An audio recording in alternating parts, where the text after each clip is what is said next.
matin. Je suis content d'avoir l'opportunité encore de continuer sur notre enseignement de l'Épître aux Hébreux. On a commencé il y a un mois, on a commencé notre étude sur le livre des Hébreux. Et ceux qui s'en rappellent, on a parlé de la suprématie du Messie. Euh, on a vu qu'il y avait plusieurs questions au sujet de qui a écrit la lettre aux Hébreux. La date spécifique, exactement quand ça a été écrit, on ne sait pas exactement. Même à qui c'est adressé et qui l'avait écrit. Contrairement à d'autres lettres ou dans le Nouveau Testament, où on voit souvent Paul qui dit « Je suis Paul, j'écris par exemple à Rome, j'écris à Rome ou aux Éphésiens », et là on voit qu'il commence directement à enseigner. Donc il n'y a pas d'introduction en nommant son nom. Il y a des gens qui ont dit que c'était comme un type de sermon pour plusieurs églises, mais il y a plusieurs arguments aussi contre ça. Il y a quelques conclusions qu'on peut regarder au sujet de ce livre. Bien, premièrement, on voit que l'auteur avait une connaissance du grec très élevée. C'était un grec recherché. Et on voit aussi qu'il connaissait très bien la Bible hébraïque parce qu'il cite directement de la Bible en hébreu. Et il fait des liens avec des événements spécifiques comme les 40 ans d'Israël dans le désert, comme un jugement dans le désert. Il parle aussi de plusieurs héros bibliques, Hébreux chapitre 11, et même fait mention des détails sur le tabernacle et le système sacrificiel. Et dans ceux qui écoutaient, étaient probablement aussi beaucoup de croyants juifs, parce que sinon, il y a beaucoup de choses qu'ils n'auraient pas compris dans ce que l'Épître aux Hébreux enseigne. Et donc, il y en a qui disaient que le texte dit que même s'ils n'ont pas connu directement Jésus, il était enseigné par ceux qui ont marché avec lui. Il dit au chapitre 3, « L'évangile du salut qui a été annoncé d'abord par le Seigneur nous a été confirmé par ceux qui l'ont entendu. » Donc, la première génération, peut-être la deuxième, de croyants juifs qui suivaient Jésus dans le premier siècle. On parle souvent de l'âge d'or de telle chose. Vous savez, on dit souvent, c'était le meilleur temps, c'était le bon temps à ce moment-là.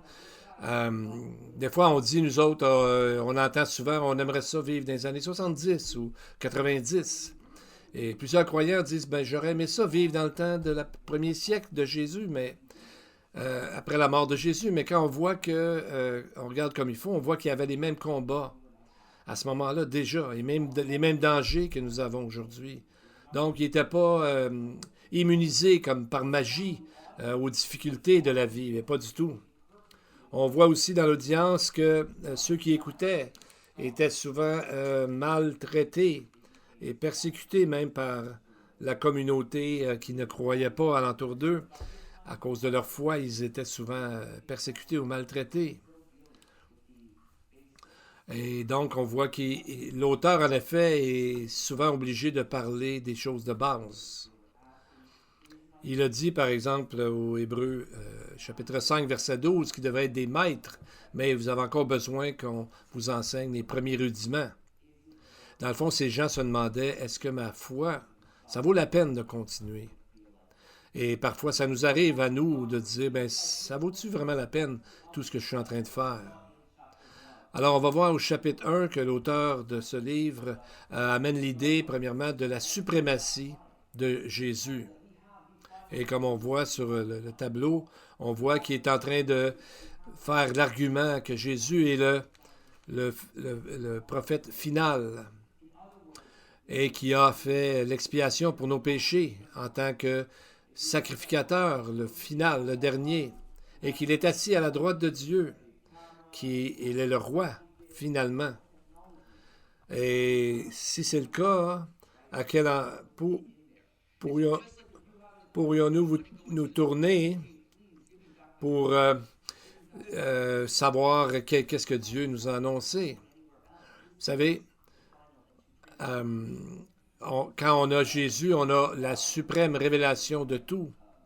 C'est comme si aujourd'hui on disait, on a des iPhones, puis on disait, ben, j'aimerais ça encore avoir des petits disquettes, là. Avec Jésus, non, on a la révélation complète. Et l'auteur finit la première section avec un avertissement. Il nous dit de continuer toujours dans ses enseignements. Il nous dit, Hébreux chapitre 2, verset 1, c'est pourquoi nous devons d'autant plus nous attacher aux choses que nous avons entendues, de peur que nous soyons emportés loin d'elles. Donc, il nous appelle à porter attention à la révélation de Dieu qui se trouve dans le Messie et de vivre en obéissance. Parce que sinon, on peut s'en aller, s'éloigner. L'image ici du mot, c'est quand on est en bateau sur la mer, puis on laisse un peu aller, vous savez. Si on ne fait pas attention, bien, tranquillement, on s'en va loin. Et c'est dangereux parce que ce qui est dangereux, c'est qu'on ne le voit pas. Si on laisse ça aller, on dort, ou je sais pas, on laisse les choses aller, on s'aperçoit tout d'un coup, hey, on est rendu vraiment loin de la rive. Mais c'est vraiment graduel. Donc, c'est cette image-là. Comme vous avez déjà entendu l'histoire de la grenouille, si on la met dans l'eau bouillante, elle va sauter. Mais si, tranquillement, on augmente la température, elle va rester là jusqu'à temps qu'il soit trop tard, on va la brûler. Donc, il faut suivre ce que Dieu nous dit. Il faut toujours être attentif à ça. Je me souviens, je suis allé à l'école biblique, vous savez, j'ai fait jusqu'au doctorat. J'ai souvent vu des gens ils ont lâché. Je suis même surpris des fois que je rencontre quelqu'un que même après 10 ans, il est encore en train de marcher avec le Seigneur, malheureusement. Parce que les gens, tranquillement, s'en vont pour toutes sortes de raisons. Des fois, c'est à cause d'un problème théologique, quelque chose dans les Écritures qu'ils n'ont pas aimé, qui font qu'ils s'en vont. Des fois, c'est pratique. Ils ne voient pas l'utilité de vivre la vie chrétienne comme il faut. Parfois, c'est par indifférence. Les gens s'en foutent un peu. Et Jésus nous dit de ne pas faire ça. Il nous parle des différentes terres. Et il n'y a pas une terre que tout fonctionne tout seul, là. Et donc, ce qu'il faut faire, c'est vraiment de ne pas arrêter de combattre, de ne pas arrêter de porter attention, de garder nos yeux concentrés sur le Messie. Et souvent, la meilleure façon de faire ça, c'est en communauté. Comme aujourd'hui, on a des classes pour les enfants, on a des classes pour les adultes, pour apprendre à être des disciples. Donc, tout ça est important pour se garder les yeux sur notre Messie et on peut faire ça ensemble. Ce qu'il y aide grandement. Aujourd'hui, dans notre étude ce matin, nous allons regarder au chapitre 2 et on va voir un petit changement. Pardon, l'auteur change son focus sur Jésus, la suprématie, pas seulement dans son rôle de prêtre ultime et roi ultime, mais il parle maintenant de son incarnation, ce qui veut dire quand Jésus est venu sur terre dans une forme humaine. Bien, l'incarnation, ça s'est passé il y a 2023 ans maintenant, mais c'est pas un événement qui est arrivé à peu près dans l'histoire, ou le résultat de l'influence gréco-romaine, comme des gens, tu sais, comme des gens qui croient à Hercule ou des dieux humains comme ça, mais c'était un accomplissement d'une trajectoire ou d'une direction de ce que nous voyons déjà au Jardin d'Éden, où Dieu a commencé à dire la promesse qu'un jour il y aurait une postérité. Et dans le Jardin d'Éden, Dieu demeurait avec Adam et Ève. Mais après le péché, ils ont été envoyés hors du jardin. Mais le focus majeur des Écritures, c'est comment nous allons retourner en communion avec Dieu. Et quand Dieu a construit le tabernacle, il a dit à Moïse de construire ça, il a dit, Exode 25:8, « J'habiterai au milieu d'eux. » Et ensuite, il y a eu le temple après le tabernacle, et ultimement, Jésus, qui lui-même est Dieu, qui est venu, comme Jean a dit, il est venu, et il était venu dans chair, il a demeuré parmi nous, il a tabernaclé parmi nous. Donc, l'incarnation, c'est ce que Jean est en train de parler dans son évangile au chapitre 1, qu'il a été parmi nous, avec nous. Donc, Dieu n'est pas quelqu'un de distant qui regarde ça de loin, il s'en occupe pas, ou une figure céleste qui veut juste nous frapper. Non, Dieu et Jésus est quelqu'un qui s'en fait pour nous, et Jésus est venu à notre niveau pour être en relation avec nous et pour comprendre nos combats et nous aider dans nos combats, dans nos tentations, nos découragements, notre abandonnement, notre colère, quoi que ce soit. Jésus a vécu ces émotions-là. Donc, il est capable de nous comprendre et d'être pour nous notre souverain sacrificateur pour nos péchés. Donc, c'est comme des fois on voit des exemples, on dit est-ce que vraiment cette personne me représente? Mais Jésus, lui, est le modèle parfait, la perfection même. Donc, lorsqu'on voit l'incarnation, non seulement qu'on apprécie notre modèle comme incarnation, mais comme pratiquement, il a vécu toutes les émotions que nous pouvons vivre parce qu'il nous comprend parfaitement, étant notre Dieu, notre Créateur. Donc, si vous pouvez tourner dans Hébreux, chapitre 2, on va regarder les versets 5 à 18, pas verset par verset, mais on va voir dans trois majeures sections. On va les avoir en avant sur l'écran aussi. Donc, on va regarder trois sections principales qu'on va voir ce matin. La première, Jésus comme l'humain ultime. Chapitre 2, verset 5 commence ça, et on va avoir un lien avec le psaume 8 qui s'applique au Messie.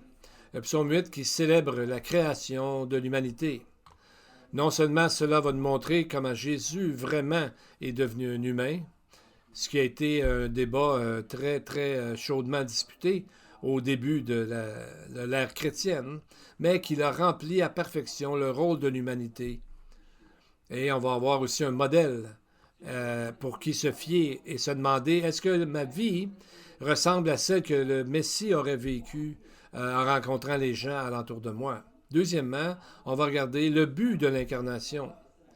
Ici, c'est que pourquoi Dieu a fait ça? C'est que c'est pas juste que Dieu a dit, bien, j'oublie tout ça, mais il a lui-même vécu comme nous et il est mort pour nous pour pouvoir porter nos péchés dans la chair comme nous vivons dans la chair. Donc, c'est l'importance théologique de l'incarnation.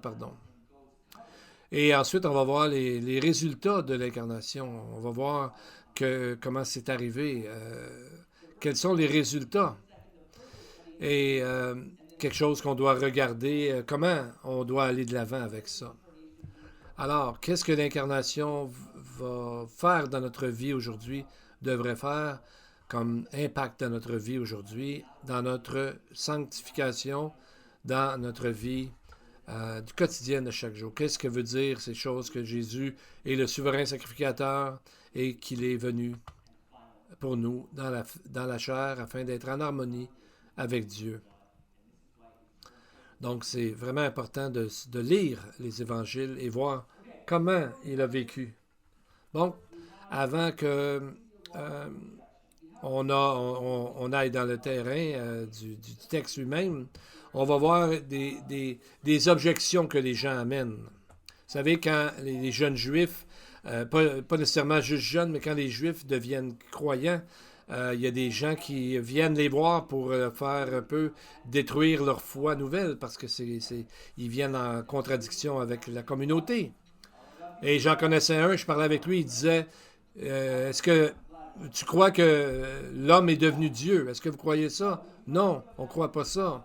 On ne croit pas que quelqu'un peut devenir Dieu. On croit plus que Dieu est devenu un homme. Mais il y a des gens qui disent que c'est ridicule que Dieu devienne un homme. Pardon. Ça amène quand même des questions. Comment Dieu peut-il devenir un homme? Bien, premièrement, quand on regarde les Écritures, dans Nombre 23, 19, il est dit « Dieu n'est pas un homme pour mentir ». Et là, les gens vont dire « Tu vois, Dieu ne pouvait pas devenir un homme. Mais ce que ça veut dire que Dieu n'est pas un homme pour mentir, ça veut simplement dire que Dieu a la capacité de prendre la chair, de devenir en chair, et non pas, ça ne veut pas dire que Dieu va agir exactement comme un homme, comme une personne dans son humanité. Donc, on ne peut pas mettre nos limites sur lui. Ça a rapport avec le caractère de Dieu. L'homme doit comprendre que Dieu, quand il fait ça, c'est qu'il veut justement prendre notre place. Et non pas qu'il est devenu vraiment pas vrai, qu'il a perdu sa capacité d'être Dieu en devenant un homme. Vous savez, on ne peut pas mettre nos limites sur lui. On ne peut pas non plus dire le texte, faut faire attention. Comme par exemple, Exode 15.3 dit « L'Éternel est un vaillant guerrier ». Ça ne veut pas dire que l'Éternel est un homme. C'est une image pour dire que Dieu est aussi un vaillant guerrier qui nous protège dans la vie et qu'il est vraiment un guerrier. C'est lui qui est le plus fort, comme on dirait aujourd'hui. Bien, si vous n'avez jamais lu Genèse 18, je vous encourage à lire ça. Et pour expliquer un peu ce qui se passe, c'est qu'il y a 3 hommes qui viennent voir Abraham. Et ils ont mangé, ces hommes-là. Donc, si on regarde clairement ce texte, on dirait qu'un de ces hommes, c'était clairement le Seigneur. Une deuxième interprétation, c'est que Dieu s'est manifesté lui-même dans ce qu'on appelle l'ange de l'Éternel. On le voit à d'autres endroits.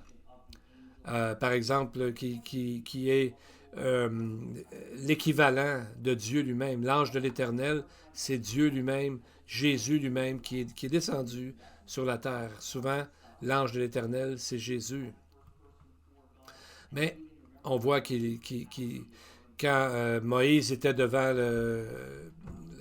le buisson ardent, ce qui est arrivé, c'est que la terre est devenue sainte. Et il a dit d'enlever, de se tenir sur une terre sainte. Donc, seulement Dieu peut faire qu'une terre devienne sainte.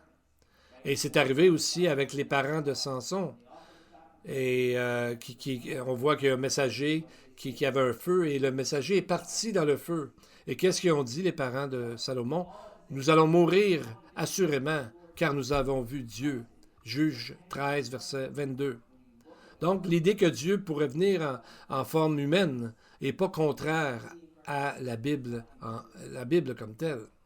Quand ça vient à l'incarnation actuelle de Jésus, il y a eu beaucoup de débats philosophiques, d'essayer de comprendre comment ça peut se faire. On lit dans l'Évangile de Jean que Jésus est divin.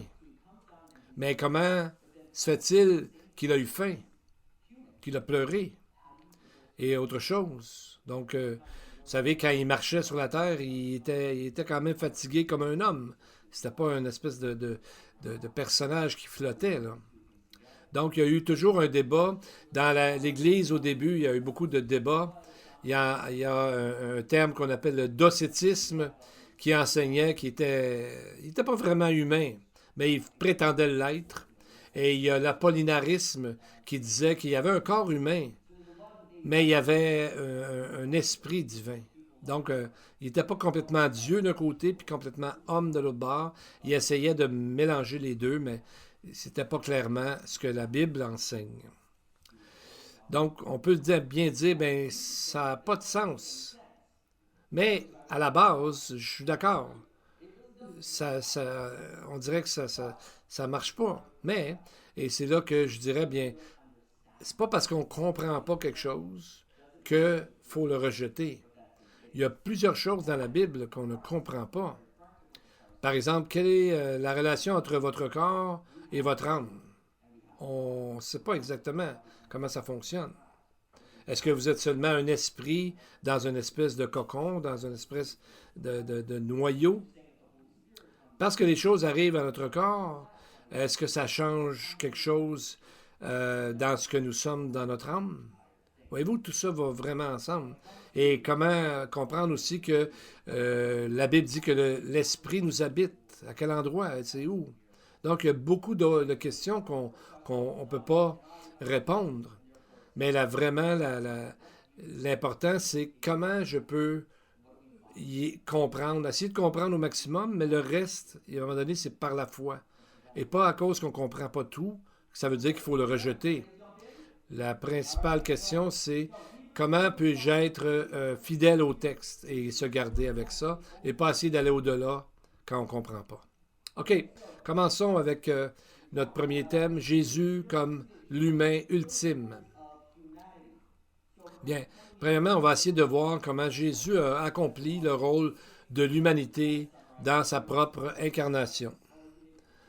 Donc, on va aller voir le chapitre 1. On parle souvent que Jésus est au-dessus des anges. Et c'est pas nécessairement parce qu'il est en train d'adorer des anges, mais il amène un point pour nous montrer qui est le rôle de Jésus, qui est le Messie. Donc, nous avons encore une plus grande révélation que on peut regarder, si ça vous le dit, de regarder la première étude qu'on a eue il y a un mois pour voir ces points-là. Et on voit dans le texte que on va voir ce que Dieu nous dit au sujet de l'incarnation de Jésus. Pardon. Donc, on va voir, par exemple, lorsqu'il a dit que ce n'est pas à des anges que Dieu a soumis le monde à venir dont nous parlons. Donc, on voit dans Hébreux chapitre 1, verset 5, « Car auquel des anges Dieu a-t-il jamais dit? » Donc, on voit que Dieu est en train de dire qu'il n'a pas mis les anges pour diriger le monde, mais c'est Jésus qui doit régner sur le monde. Donc, ici, quand on voit, il n'a pas soumis le monde à venir. Ce n'est pas à des anges qu'on voit le texte en avant. Donc ici, il est en train de nous préparer à nous citer le psaume 8. Vous savez, c'est comme si je dis, le jeune homme pensait être ou ne pas être. Vous allez dire, ben, il est en train de citer Shakespeare. De la même façon, lorsqu'il amène cette phrase que l'on voit en avant, les gens vont comprendre qu'il est en train de parler du psaume 8, parce que les gens connaissaient le psaume 8. Donc, comme nous avons été créés par Dieu, notre but dans la vie est d'être le représentant de Dieu sur la terre. Il a dit, quand il introduit, il a fait l'homme, tu lui as donné la domination sur les œuvres de tes mains, tu as tout mis sous ses pieds. Dans Genèse. Et là, dans Psaume 8. Et là, il est en train de parler du récit de la création dans Genèse 1, 26, quand il a dit « Faisons l'homme à notre image ». Donc, ça veut dire que l'humanité, dans le fond, l'homme et la femme, devaient régner sur le monde, sur la nature. Donc, c'est dans ce sens-là, un des facettes d'être l'image de Dieu, c'est dans le contexte. L'image de Dieu veut dire qu'ils doivent régner sur la terre, comme Dieu règne sur l'univers. Donc, le psaume 8 nous parle de comment Jésus est celui qui règne sur l'univers. Donc, comme l'homme, au début de la création, Dieu dit qu'il devait régner sur le monde, il fait un lien, un parallèle avec le psaume 8, que Jésus va régner sur le monde. Mais il y en a qui disent, le Nouveau Testament prend le psaume 8 puis disent, il n'y a rien de messianique là-dedans. Mais l'important, c'est de voir le Nouveau Testament dans son contexte juif. Parce que les gens souvent partaient de la Bible hébraïque pour l'appliquer à Jésus. Et aujourd'hui, les gens souvent ne connaissent pas l'Ancien Testament ou les choses hébraïques qui sont les pensées hébraïques là-dedans et ils s'en vont un peu partout dans leurs idées. Mais si quelqu'un vous disait le psaume 8 se réfère pas à Jésus, vous prenez ça hors contexte. Mais si on regarde le psaume 8 ici, Euh, Au verset 5, il dit, qu'est-ce que l'homme pour que tu te souviennes de lui? Et le Fils de l'homme pour que tu prennes garde à lui. Donc, c'est un rappel comment nous sommes petits. C'est ça que cette phrase nous dit. C'est comme lorsqu'on veut expliquer aux enfants le système solaire. On regarde, par exemple, euh, comme ça, on s'aperçoit comment on est petit dans le monde. Vous savez, dans notre système solaire,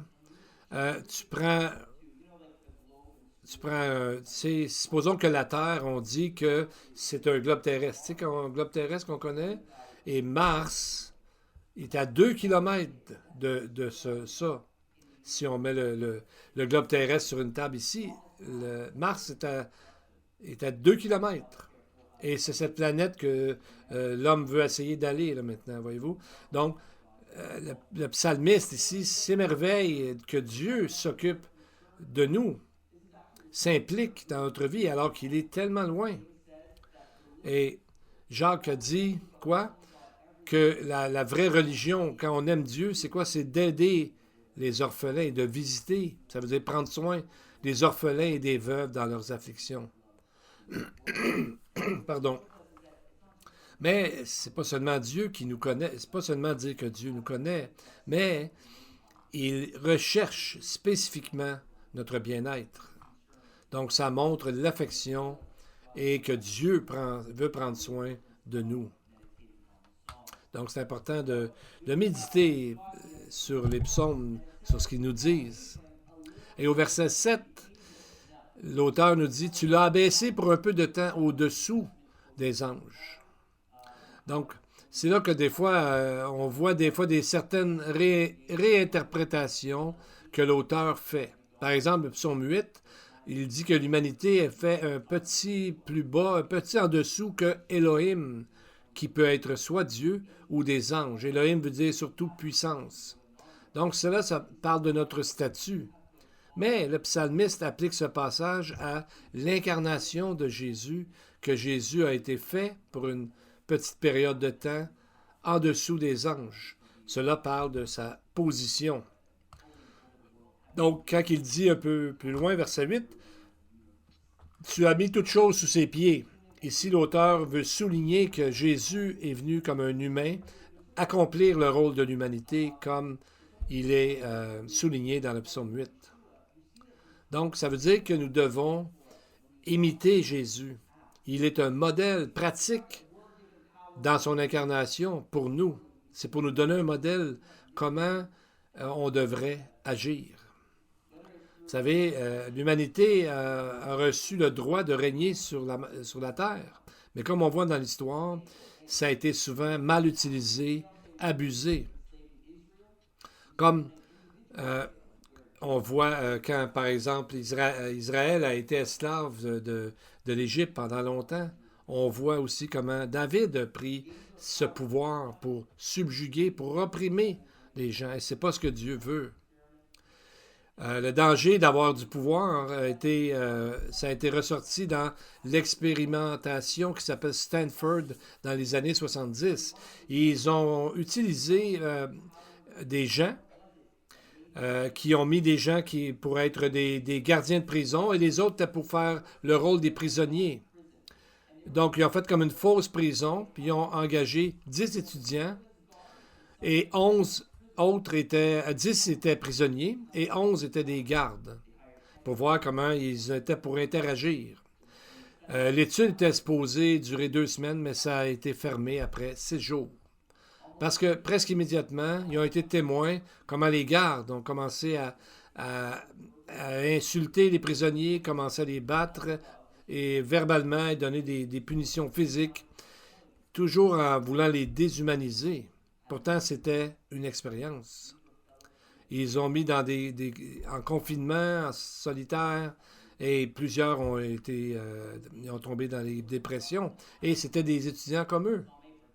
Donc, on voit la corruption potentielle qui peut arriver lorsque le pouvoir nous monte à la tête. Et comment l'humanité a failli de vivre selon l'appel au psaume 8. Mais Jésus, lui, au contraire, a fait parfaitement ce que le psaume 8 demandait de faire. Jésus n'a pas pris son pouvoir pour subjuguer les gens, mais il est venu pour servir. Jean 13 nous dit, Jésus, qui savait que le Père avait tout remis, toutes choses entre ses mains, ça veut dire qu'il savait qu'il avait le pouvoir et l'autorité. Qu'est-ce qu'il a fait? Non.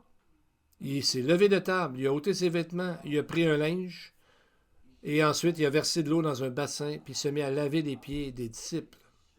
Donc on voit que Jésus nous a démontré un exemple parfait, comment nous devons agir quand on a du pouvoir. C'est de servir les autres, comme Jacques a dit, de prendre soin des autres, prendre soin les uns des autres. Donc, il est le plus grand des serviteurs, il est le serviteur parfait, il est le Messie, il est celui qui a fait parfaitement ce que Dieu demandait. Hébreux 2.8, le texte dit, « En effet, en lui soumettant toutes choses, donc il a accompli le psaume 8, Dieu n'a rien laissé qui ne lui fût soumis. Cependant, nous ne voyons pas encore maintenant que toutes choses lui sont soumises. » Bien, ça ne veut pas dire que ce qui se passe maintenant, c'est que, oh, Jésus dirait, oh, je ne l'avais pas vu venir, celle-là. Non, ça veut dire que le monde n'est pas encore accompli toutes les prophéties, ou est-ce que le monde va être complètement soumis à Jésus. On n'est pas encore là. Il est mort sur la croix, il est ressuscité, il a offert le salut, mais il n'est pas encore le roi de l'univers. Et le monde continue à être rebelle et indiscipliné. Donc, il n'y a rien ici en opposition avec ce que le Messie est, mais c'est juste que ce n'est pas arrivé encore. Comme on dit souvent, c'est quelque chose qui est arrivé, mais pas encore complètement. Cette position est biblique. Par exemple, un exemple avec David, où est-ce que Dieu dit à travers le prophète Samuel, il le oint comme roi d'Israël. Mais ça a pris plusieurs années avant, parce que là, Saül voulait le tuer, etc. Donc, il y a eu un moment qui ne régnait pas. Pourtant, il avait été oint. Donc, pendant ce temps-là, Saül est encore en train de régner. Voyez-vous, c'est un peu la même image. Présentement, Jésus ne règne pas sur la terre. C'est Satan qui est là, le prince de l'air. Mais, en position, David était déjà le oint. Mais il ne l'était pas dans le quotidien, dans la pratique. C'est exactement l'image que veut nous donner ce texte. Donc, la deuxième partie que nous allons voir, c'est le but de l'incarnation, le Messie qui va souffrir. Donc, on voit au verset 9, il dit « Mais celui qui a été abaissé pour un peu de temps au-dessous des anges. » Donc, on voit tout de suite un contraste entre le verset 8 et le verset 9. C'est ce que nous allons voir en avant.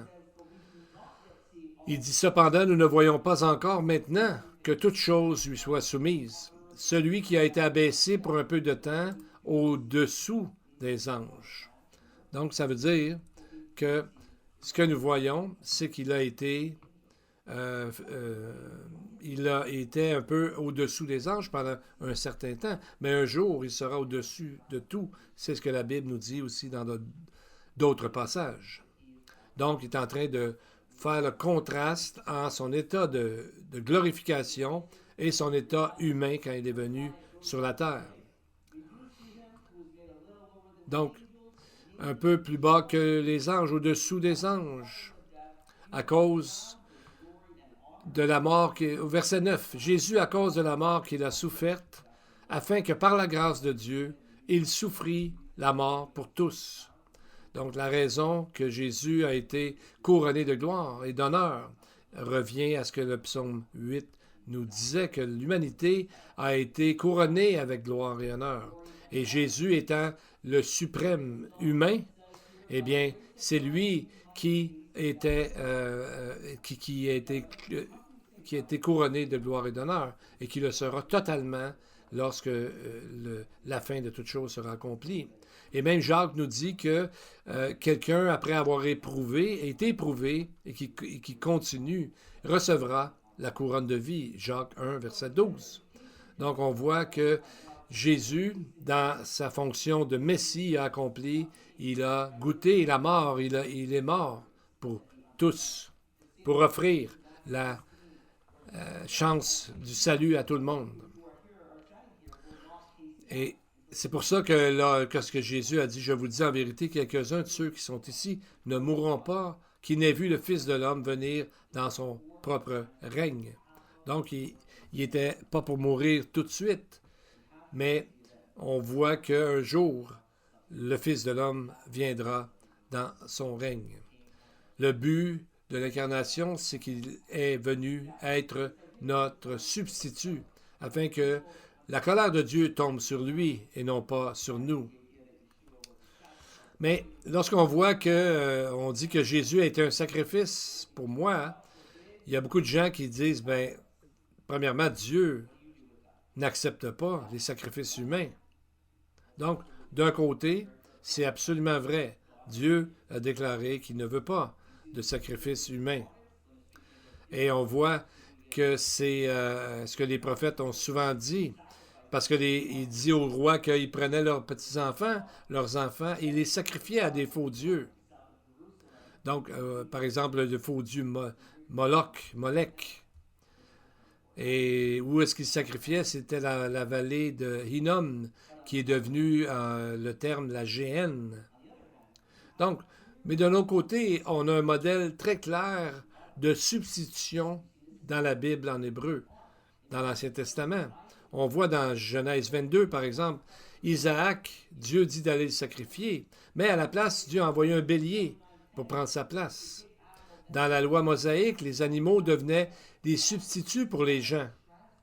On transférait le péché sur l'animal.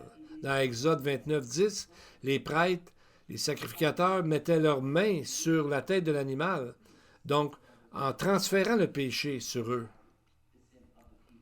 Et il y avait des moments aussi que Israël posait les mains sur les sacrificateurs, comme dans Nombre, chapitre 8, verset 10, où symboliquement, c'est que ces gens portaient la transgression du peuple. Ils étaient les représentants du peuple.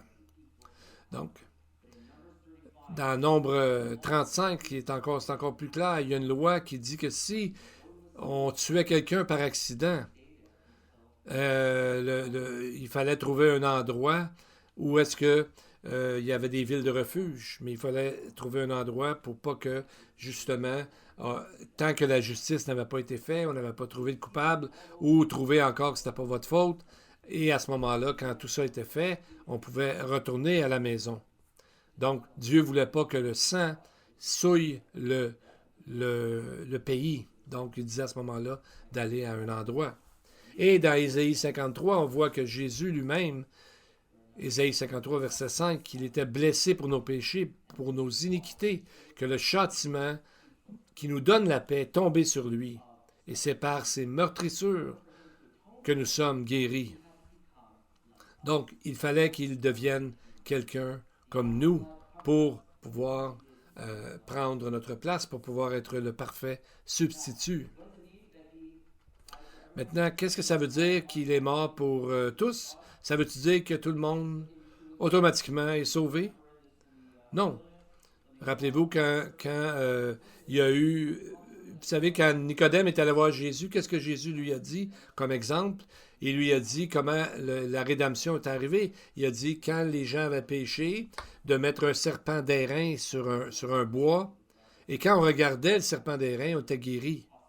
De la même façon, il a dit un jour, le Fils de l'homme sera élevé, et les gens qui regarderont par la foi, c'est ce qu'ils devaient faire lorsqu'il était mordu par un serpent. Il était pour mourir, mais par la foi, ils regardaient le serpent sur le poteau, ils étaient guéris. De même, c'est la même image avec Jésus, qui est notre substitut pour le salut. Maintenant, troisièmement, les conséquences ou le résultat de l'incarnation. Premièrement, c'est que nous sommes capables, grâce à Dieu, de grandir spirituellement. À l'image de Jésus, versets 10 à 13. Verset 10 commence en disant « Il convenait Paul a déjà utilisé ce mot en voulant dire que c'est convenait dans une maison que tout soit ordonné. Il convenait, le texte dit, que celui par qui et pour qui sont toutes choses, en parlant de Dieu, et qui voulait conduire à la gloire beaucoup de fils, éleva à la perfection par les souffrances le prince de leur salut. Hébreux 2.10. Le mot ici pour qu'il éleva à la perfection, ça veut dire dans le texte d'accomplir une tâche, d'accomplir, de compléter l'œuvre de Dieu.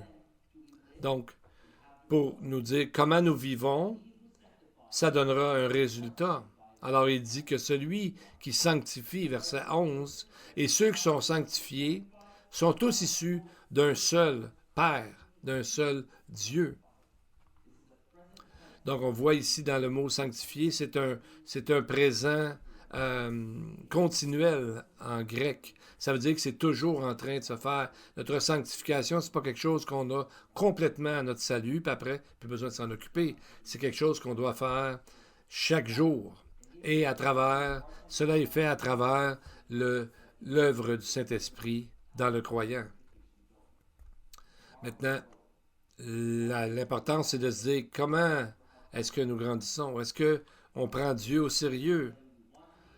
Est-ce que nous sommes conscients que nous ne sommes pas comme nous étions avant, gloire à Dieu, mais en même temps, nous ne sommes pas tout ce que nous pouvons être dans le futur parce que Dieu a beaucoup encore à pouvoir nous donner. Donc, au milieu des difficultés, il est encore là, il en continue son but de nous rendre complètement comme lui. Et il y a un verset qui dit que Dieu continue toujours à nous aider, à nous sanctifier. Donc, de passer du temps avec lui, ça fait qu'on finit par lui ressembler, par exemple par la prière, en lisant les Écritures. Vous savez, il y en a qui disent « Ah, j'aime pas ça lire le matin ». Mais vous pouvez le faire, vous pouvez le mettre sur votre téléphone, vous pouvez écouter des CD de musique, d'écriture, pour pouvoir connaître la parole de Dieu. Parce que puisqu'on connaît Dieu, plus on connaît les Écritures, plus on voit ce que nous devons faire pour ressembler à Jésus. Et deuxièmement, c'est de s'impliquer dans le service, de faire des choses, de s'impliquer dans un ministère. Ça n'a pas besoin d'être grand-chose, pas besoin d'être visible non plus, parce que Dieu regarde à toutes choses. Alors je vous encourage à vous impliquer dans la lecture des Écritures, dans la prière et en communauté ensemble. Parce que sinon, on ne verra pas beaucoup Dieu agir, mais quand on se donne la peine, on voit comment Dieu nous bénit et nous encourage et nous fait grandir. Et deuxièmement, nous avons vraiment un avantage et nous avons une libération à travers de ce que Dieu fait pour nous. Donc, Hébreux 2, verset 17. En conséquence, parlant de Jésus, il a dû être rendu semblable en toutes choses à ses frères, afin qu'il fût un souverain sacrificateur miséricordieux et fidèle dans le service de Dieu pour faire l'expiation des péchés, car ayant été tenté lui-même dans ce qu'il a souffert, il peut secourir ceux qui sont tentés.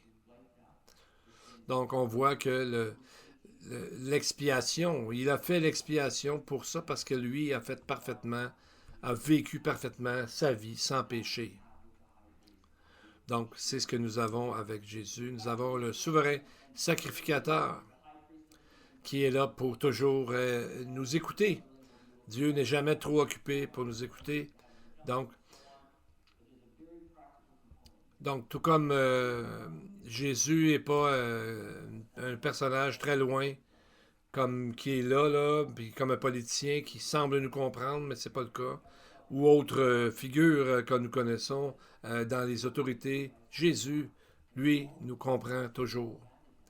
Et lui-même a été abandonné. Dans Jean 6, on voit qu'à un moment donné, les gens l'ont abandonné parce qu'ils ont vu qu'il n'y aurait pas toujours la nourriture. Là. Jésus, c'était pas un dépanneur, donc les gens l'ont quitté. Si jamais vous êtes délaissé par d'autres, ne vous rappelez pas. Ne vous n'oubliez jamais que Jésus l'a été aussi. Et même Pierre a renié Jésus 3 fois lorsqu'il était à son plus bas. Mais Jésus est allé le voir et dans le fond, il est allé le restaurer. Il est allé le voir. Donc, quand on se sent désespéré, tournons-nous vers Jésus qui nous connaît et qui est là pour nous aider, nous encourager. Alors, en conclusion, je vous encourage à garder vos yeux sur le Messie, comme l'auteur des Hébreux nous dit. Et deuxièmement, étudiez la vie de Jésus, qui est un modèle parfait pour savoir comment vivre aujourd'hui. Comme on dit, vous ne regarderez jamais dans les yeux de quelqu'un que Dieu n'aime pas. Dieu aime tout le monde et nous voulons être comme lui. Alors prions ensemble pour être comme lui cette semaine. Father, thank you for your word and that we could be gathering here, Lord, in freedom and be able to celebrate the incarnation, celebrate your revelation, deal with difficult questions, Lord. Thank you for the example of the Messiah in John 13, Lord, how he didn't retaliate to judgment, Lord, but he retaliated to servanthood. And Father, may this be something true of each of us, that we lift up one another all for your glory, Lord, that we're being fueled by our love for God and our love for one another. Pray all this in Yeshua's name. Amen.